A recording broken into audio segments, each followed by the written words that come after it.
Hello po, nandito po tayo ngayon sa NobleSure platform. Ituturo ko po sa inyo kung paano mag-withdraw. Ito po yung aking withdrawin na 117. Ito po ay from Profit Wallet na i-transfer ko po sa main wallet. Hindi ka po makaka-withdraw kung hindi niyo po siya isa-transfer sa main wallet. Okay, let's go. Withdraw.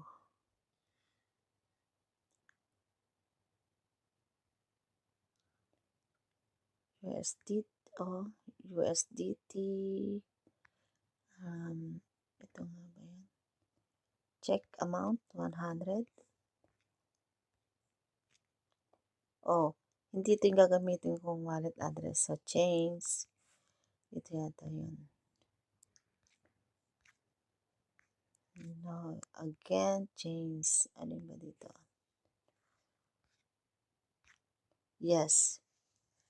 Okay, proceed na po tayo. Click withdraw money. Ayan po, check. Okay, withdraw. Successful.